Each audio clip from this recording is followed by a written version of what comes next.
أعوذ بالله من الشيطان الرجيم কাল পর্যন্ত যে ইহুদি মুসলমানদের দরবারে দাঁড়িয়ে ভিক্ষা করতে একটু থাকার জন্য, আজকে সেই ইহুদিরা মুসলমানদেরকে চ্যালেঞ্জ করছে।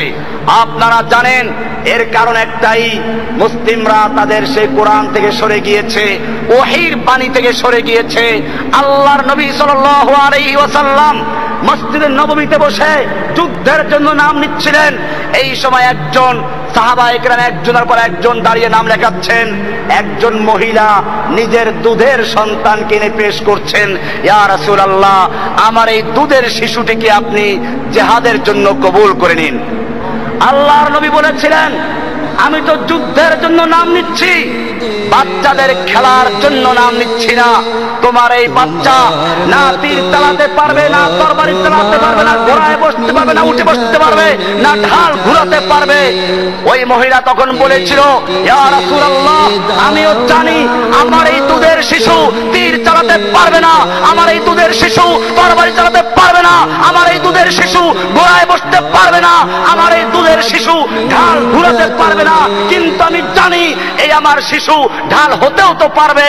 আপনাকে লক্ষ্য করে যখন দুশমনরা তীর ছুঁড়ে মারবে, আপনাকে লক্ষ্য করে যখন দুশমনরা তরবারি আঘাত করবে, সেই মুহূর্তে আপনার সামনে আমার এই দুধের সন্তানকে ঢাল স্বরূপ পেতে ধরবেন, আমার সন্তান টুকরো টুকরো হবে, আপনার দেহ রক্ষা পাবে, আমি সেজন্য দান করেছি।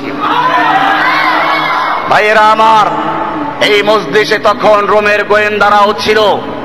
সেই গোয়েন্দারা গিয়ে রোম সম্রাটকে বলল, খবরদার মুসলমানদের সঙ্গে যুদ্ধ করে বিজয় লাভ করার স্বপ্ন দেখো না। রোম সম্রাট জিজ্ঞেস করলো, ব্যাপার কি? মুসলমানদের সৈন্য কি আমাদের চেয়ে অনেক বেশি? গোয়েন্দারা বলল, না, সৈন্য তাদের অনেক কম। বলে, তাহলে তাদের কি অস্ত্র অনেক বেশি? বলে, না, তাদের অস্ত্র নেই। তাহলে কি তাদের গায়ে শক্তি অনেক বেশি? বলে, না, তারা জীর্ণ শীর্ণ শুকনো রুটি খায়।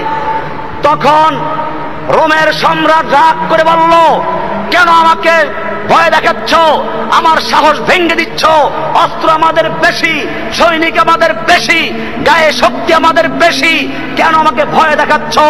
রোমের গোয়েন্দারা বলেছিল, সম্রাট জাহাপনা, অস্ত্র তোমার বেশি হতে পারে, তোমার সৈন্য সংখ্যা বেশি হতে পারে, শক্তি তোমাদের গায়ে বেশি হতে পারে, কিন্তু জেনে রাখো, তোমার সৈনিকদের কাছে সুন্দরী নারী আর যুবতী যত বেশি প্রিয়, আর মদের পেলা যত বেশি প্রিয়, মুহাম্মাদের সৈনিকদের কাছে আল্লাহ রাস্তায় জীবন দেওয়া তার চেয়ে বেশি প্রিয়।